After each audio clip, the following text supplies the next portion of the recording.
Alright, what is up guys, Azura here, and today we are here to finally take a look at set 9 golds. The only reason I have not done this deck profile for so long is because I still do not have my 4th Heavenly Law Gurguit. I'll preface this by saying, ideally, the deck does want 4, but I only have 2, and for the most part the deck can get away with 2, but there are definitely situations where you wish you had 4, so just keep that back in your mind. But yeah, so this deck profile will only be playing 2 of it, but ideally you do have 4. But without further ado, let's take a look at the actual list.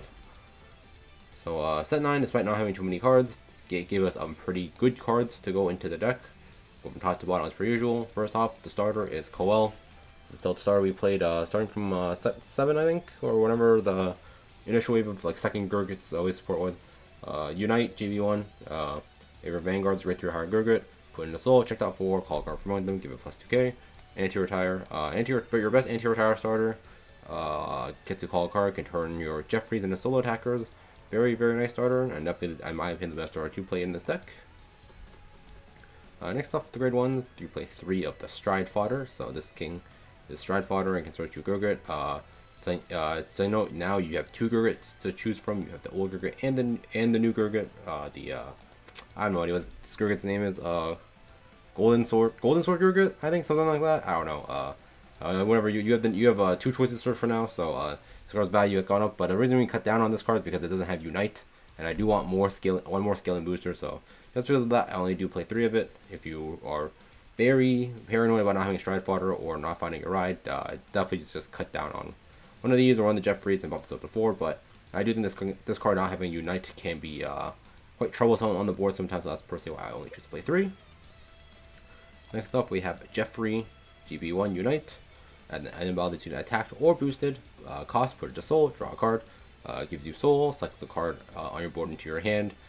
Just very nice. This deck does eat a lot of soul, so this card being soul and just being a card off the board is very nice. A lot of times we calling over your stuff. If this thing's a solo attacker, you can put it into your soul, so you don't call over it, so you don't actually lose the card. So very nice because of that, and in my opinion, definitely the best grade 1 deck, and that's why I play 4 of it.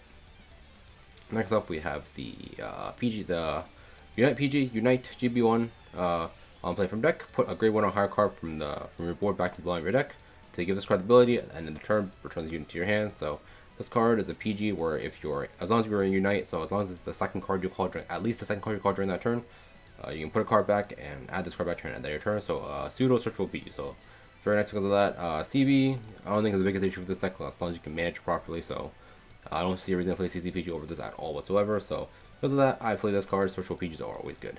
And finally, we have one of this dude. This guy is from the new set. The skill is GB1 Unite.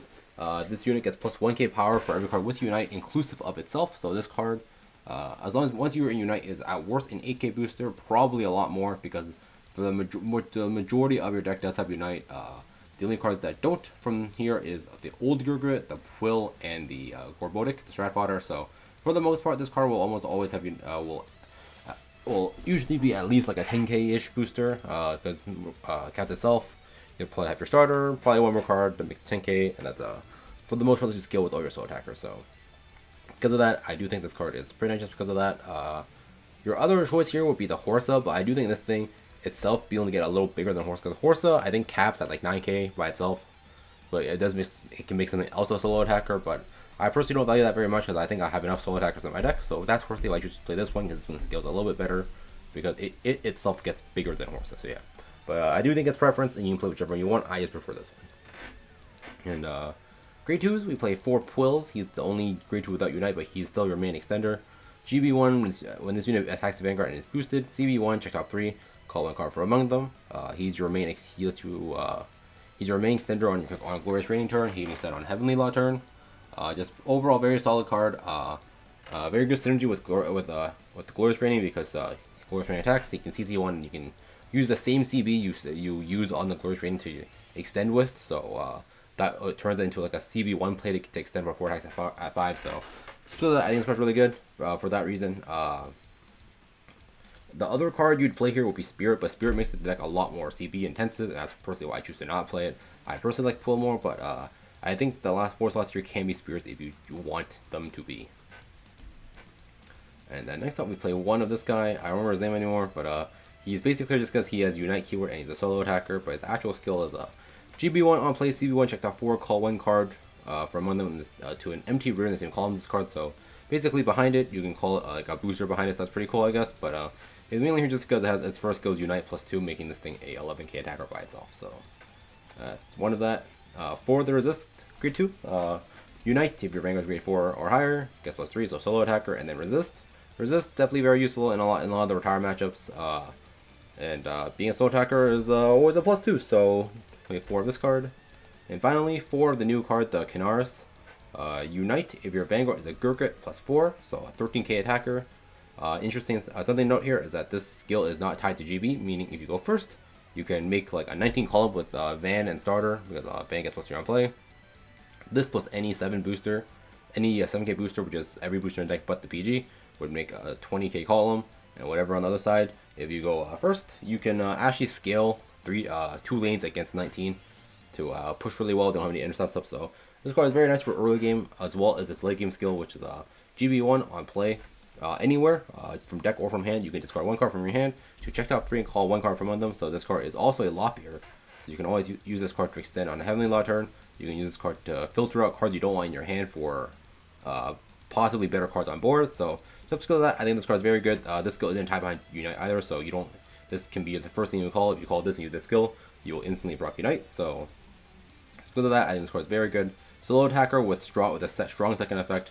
Definitely a 4 from the deck without question, in my opinion. So yeah, that's it for grade 2s. And finally for triggers, we have 4 heal guards. Heal guards are heal guards. I won't go over these at all anymore at this point. 4 Gurguit from the old Gurguit. GB2 at the end of your turn, so blast 1, CB1, check top 4, mill 1 card from among them, and then if the card you mill is a trigger unit, it gets +10. If it's a not trigger unit, it gets +5. So it makes your big during your opponent's turn, and then when you stride on top of it, CB1, check top 4, call 1 card from window, give it +2, and then on ride +3. The reason why this card is still your preferred ride over the new Gurguit is because I guess we'll go over new Gurguit first, just because I do think it's nice to know what both cards do. So this card's GB2 is Unite. When Unite is proc your opponent's turn, so basically when you activate 2 guards from hand during your opponent's turn, all your cards with Unite in your back row gain intercept and can intercept from the back row. So this card basically reads if your opponent is like going ham on your face with a bunch of multi attacks, this card stops it at some point and makes them swing at your back row first before they get to your face again. So this card, card's GB2 is very, very good against, I think, specifically Alt Mile and any other multi-attack decks like I just don't remember.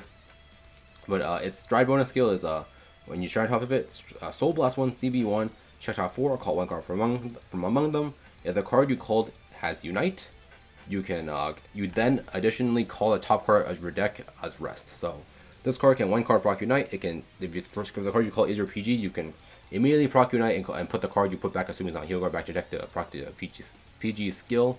But the issue with this card, in my opinion, is that it doesn't get the +2. So if you find a Jeffrey off the top, which a lot of the time is what you're looking for, because you wanted to go to Soul so you can call something into the empty slot with your whatever you short into, it doesn't turn the Jeffrey into a solo attacker, as well as the fact that it costs Soul, and this deck really wants to hold all its Soul or as much of its Soul as possible for other effects, mainly the Sunrise Gurguit, because this card is Soul Blast 2, and because this card is a Soul every turn, because you really do want to try to use the skill as much as you can, because sometimes you just want to fill up board from deck instead of using your hand, because you do have 2 skills on the deck that make you discard for cost now. So just because of that, I think the soul cost really sucks, and not being a soul attacker really sucks, and the fact that this card's GB2 is very niche and not applicable in every matchup, in my opinion, makes it definitely worse than the old Gurguit, because old Gurguit is just overall a more solid card in my opinion. So yeah, and because of that, we play 4 of the old Gurguit because it's still your preferred main ride, and 2 of the new Gurguit just for situations where you want to be on this one instead. You do have the Stride Fodder to search the one you want. So that's why we still play 3 of it. So I think 2 of the new Gurguit is enough, and the reason we are not just maxing on both Gurguit is because I do think Dawn Goal is still a very good card. GB1 Unite. At the end of turn, if you hit Unite, or if you achieve the Unite, it gets intercepts, so extra intercepts, and then on play gets boost, so it's extra booster and extra intercepts. So just because of that, I think this card is still worth slots in the deck. I do think the ratios between the new Gurgit and the dongle can be swapped around with however you like. But I do think the old Gurgit is still a mandatory form just because it is still your main ride. So that's for the main deck. Onwards to the G Zone. So like I said at the beginning of the video, the G Zone, I do wish I had 4 Heavenly Law. If I had 4, I'd definitely play 4.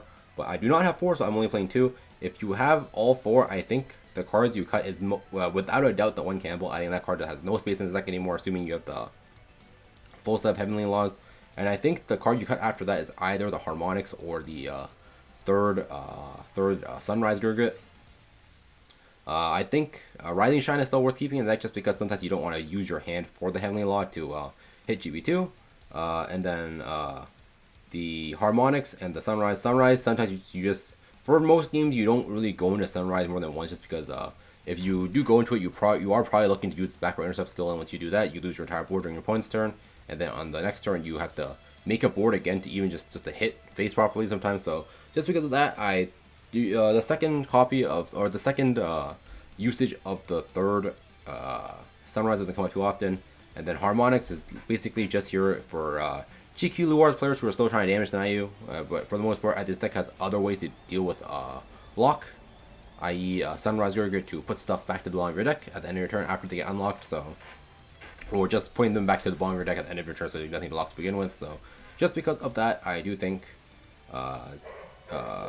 it's either you already cut the Harmonics or the Sunrise for the extra pair of Heavenly Laws plus the Campbell gets up to. So yeah. So if you have it, that's what I personally cut for it. But this is the G Zone I'm playing. Harmonics, like I said, it's just here for the Luard matchup. I guess it can help with Link Joker too, but you have other ways to deal with that, like I said. Rising Shine is the option you go into if you don't have the hand to discard, but you still want to hit GB2. On hit CB1, flip anything, check top 2, check top 3, and call 2 cards from among them. This card also helps you flip the Sunrise Gurgit so that you can have an extra 2k off of the Heavenly Law if you go into that after. So that's pretty cool too, because this card flips anything, and your ideal target here is this Gurgit, the Sunrise Gurgit. Campbell, again, this is the most cuttable card in the G Zone right now. On hit, check out event, check out 5. Call a card from them +2. Doesn't get you GB2, but it's free and it gives power. So I guess that is something to note. But I still do think this card is the worst card in the G Zone.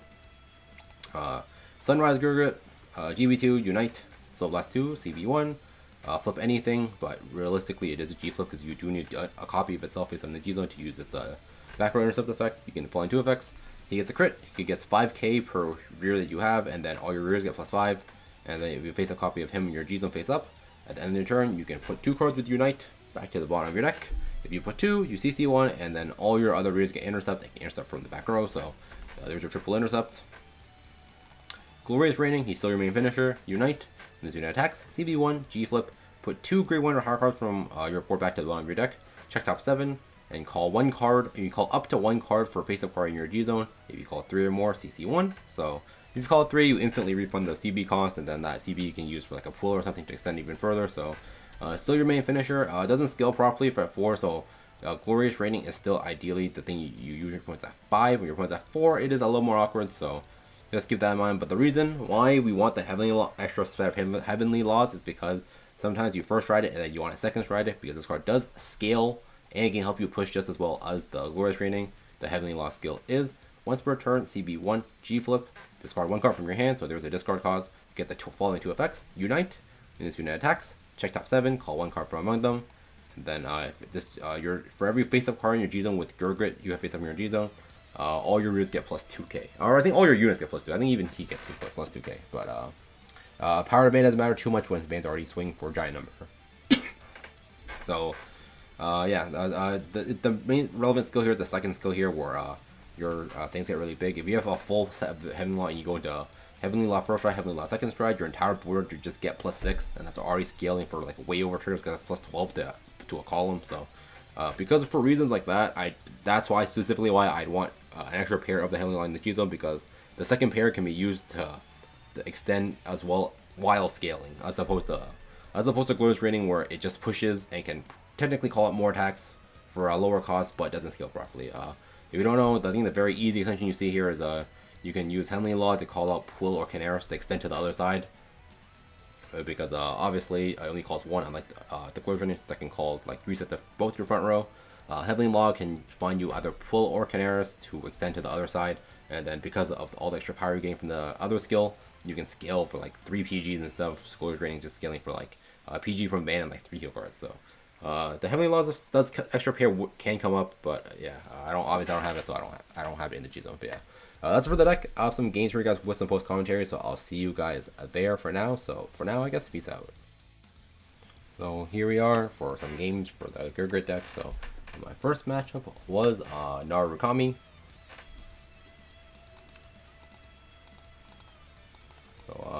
So I go first here, unfortunately, but you see, I think, let me just see the mulligan. I think I would just open a really good hand. Yeah, this hand's really good. Got Ride, got PG, cards call to swing with, so pretty good opening hand here. Yeah, so draw 2, just ride up. Not much to do here, especially going first, so yeah, just see what opponent does. Naru is playing the 4K star, so they can't exactly aggro that well, too, because their booster doesn't scale properly. Gets a draw, my opponent gets a draw.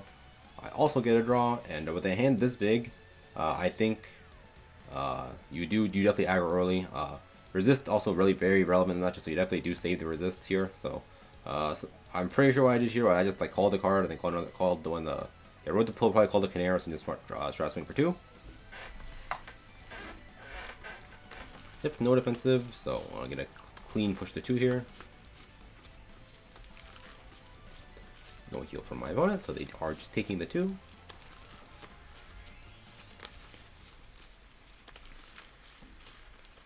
Uses this red scour, uses those, gets refunded immediately. Finds the Crimson.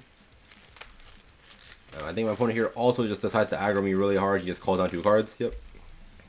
He just calls down 2 rock climbs. I didn't get a trigger, but I don't think he had defensive either, so I think I do just go to 3 here. I lose a resist, that really sucks. Resists are very good in this matchup.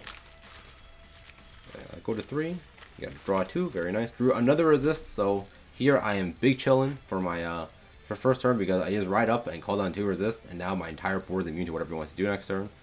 Double resist means Vanquisher cannot pop my front row. Anti-air tire booster means Zoraz or Voltage cannot kill the back row either. So very nice. I get pushed at most to 4 next turn. Get a draw, very nice. Get a booster, a scaling booster at that. Get another draw and get another PG, so I'm definitely not dying anytime soon either. And despite going first, I'm in a very good spot here. He cannot push me. I cannot lose anything on my board, so he's playing very much a very vanilla turn here. He rides up to the Vanquisher.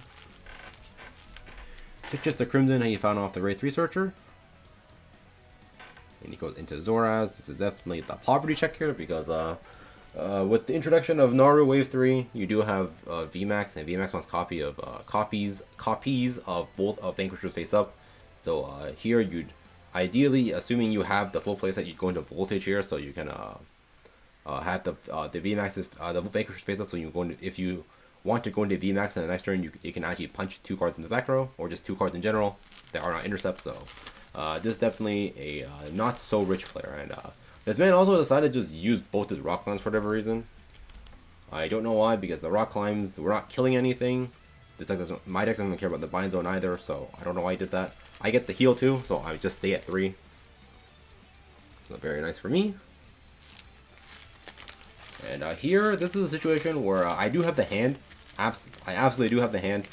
You go for Heavenly Law here just to get a clean push to 5. All your numbers scale, especially with the scaling booster that I drew into the turn before. So with that, this should be a very clean push to 5. Maybe even a guard trick if I find the right cards off the top with the Heavenly Law. Check top 7, called the Jeffrey. And as you see here, actually no, I didn't have the option to ride with Gurguit, but this Gurguit is obviously much better in this matchup because Vanquisher isn't exactly like that swings a bunch, so the GB2 on the other Vanquisher or on the other Gurguit wouldn't really matter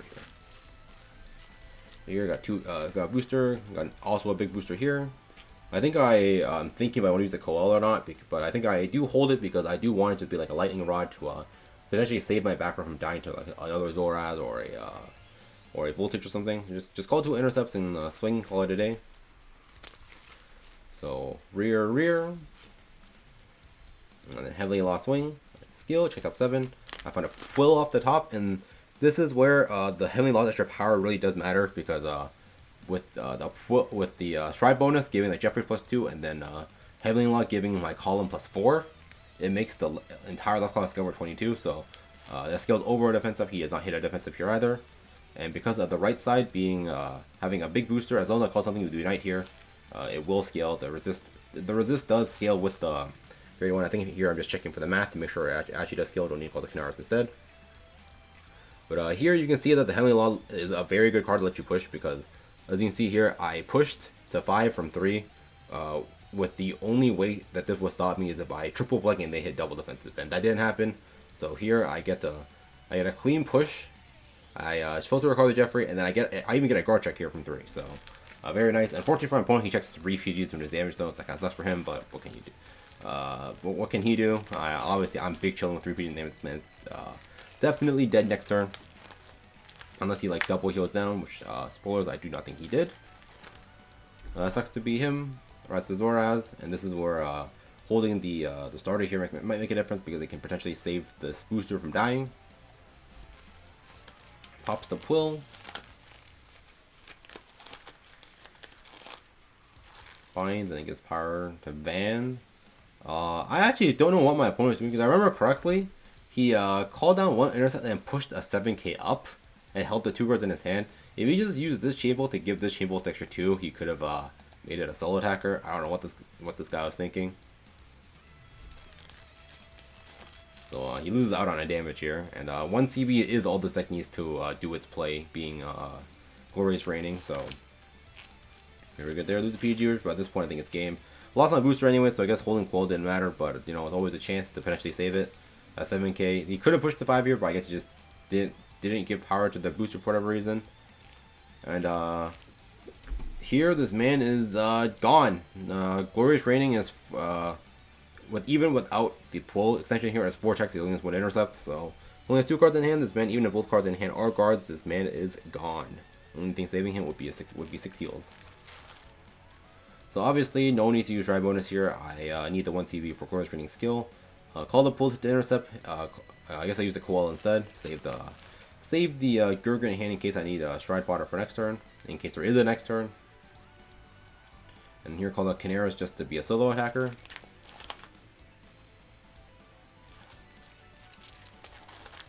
And I think this attack connects, and he is dead. No 6 heals or anything. He is gone. So that's it for game 1. Very easy there. I think the takeaway from that game, despite it basically being a complete stomp, is that Heavenly Law is a card that's very, very good for pushing.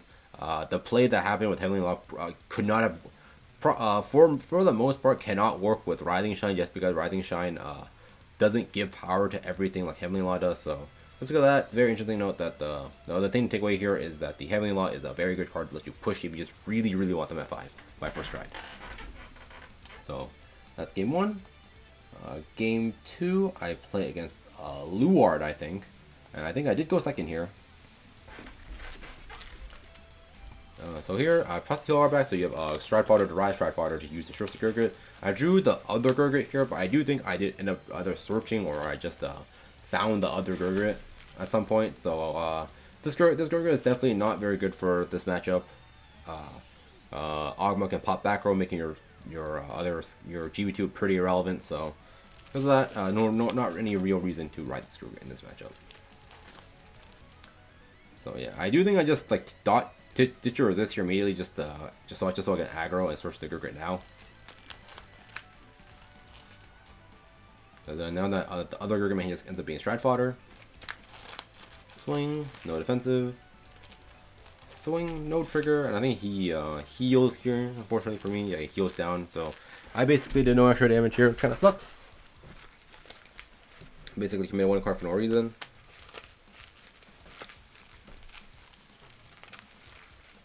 Rides the Leofall. Pretty early game. Not much happens here. Obviously I went second, so I can like at least try to push how I want to. He calls that grade 1.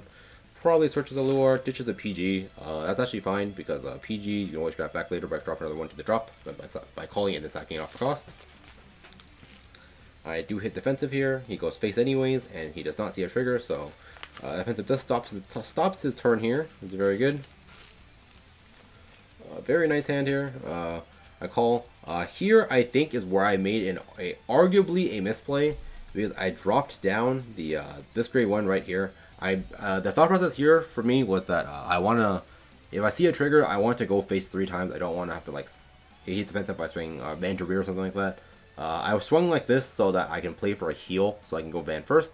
And here I do not check the heal, and me dropping this card later on my next round does come back to bite me because I have to plop down the Stride Fodder. I want to hold for the turn after the next turn because I need a proc Unite, and me saving the grade 1 in hand would have let me proc Unite while holding the Stride Fodder in hand. It would have been an extra card out of my hand to get that second call condition for the Unite. So I guess here I just kind of didn't see that that'd be an issue. I guess he calls 2 intercepts down to retaliate my double intercept, and obviously here with this board with this hand and this board I cannot go for Heavenly Law comfortably. So without a doubt I think I went for Rising Shine for my first ride.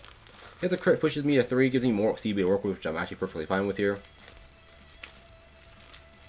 Blanket heal, blanket grade 2. Right, the Gurguit, have 2 Stride Fodders. Yeah, this is where it's or rather not proc Unite, rather I needed to actually hit his intercepts because Coel needs Unite, and then whatever I call off a Stride bonus is 1, and then I need 1 more. I drew another PG here, so that's why I obviously don't want to call the PG. I call the Canards up top here, but I don't want to ditch the PG either, so I just ended up calling down the other Gurguit. And I try to extend like this instead. That booster does definitely help because it can definitely help you scale, at least even on a Rising Shine turn. Yeah, I thought about what I want to do here, and I decided I just call down this. That now becomes 11k booster.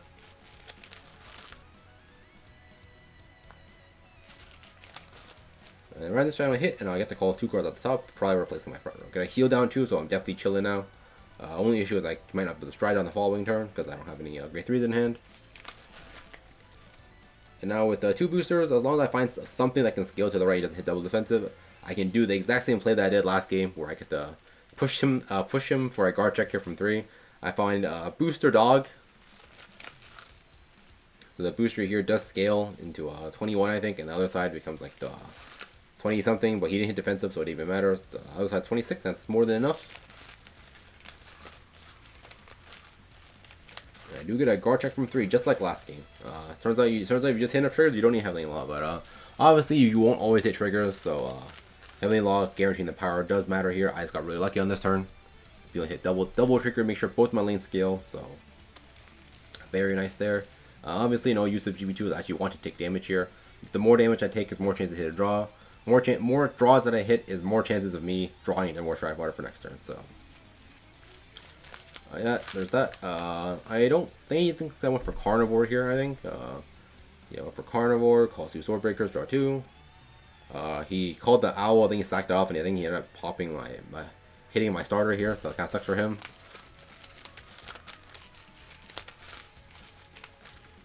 Calls down another Owl, can't do anything with it. Calls down whatever that card is, and he does have double intercepts, and I don't think he healed down in his turn either, so this man just kind of died on the next turn. So we didn't actually get to showcase Heavenly Law here in this game at all, because Glorious Reigning is still more checks, and it's more lethal. So the only reason not to go into it here, I blank a heal, which really sucks. And this guy just triple blanks here, I think. Maybe hit a draw or something. Yeah, first blank, second blank, I think third blank too. Oh, hits a draw. Not a heal, so I am chilling. He is getting checked at least 4 times here. I get a draw 2. I draw into a grade 2, meaning next turn at worst I just toss grade 2 and PG to Stride. Stride bonus for a card, call over a card or something else just to proc Unite. Draw another PG, so I definitely just toss the grade 2 and the PG here. Go into Glorious Reigning, and this turn should be game. So Gurguit Stride bonus here just to call a card for the attacker. I swap these 2 around because I want to keep the bigger booster and just call this down just so I can have Unite. You do need Unite for the Glorious Reigning, so you shouldn't forget that. Dog swings an intercept, rear swings, this dude swings solo into Van. And then Glorious Reigning resets 2 cards. If I find a pull, I can get even more checks in.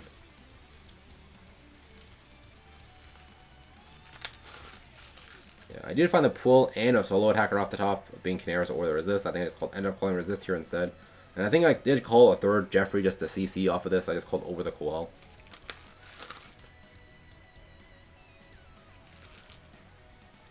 Yeah, so the pull. over the quill just to get the third call to CC back, and then the solo attacker. Because now if I find another pull off of this pull, I can extend for one more attack after this if he does have all the guards in hand. Yeah, PG rear pokes, and then pull goes in for another attack. And I did find the pull off the top, so if he had the guards, I could have gotten one extra check here. But I think he was just dead to this pull's attack. Yeah, no more guards in hand, and he just dies here. And that is the second game. So, yeah, that's it for all the games. Honestly, the deck doesn't change that much from what it was from its first week of support. It has got some really cool new additions to the main deck. Having a lot of depth that really helps too, as shown in that first game. So yeah, tell me you guys what you think about this deck down below in the comments. Like, subscribe, all the good stuff, and I'll see you guys next time. Peace out.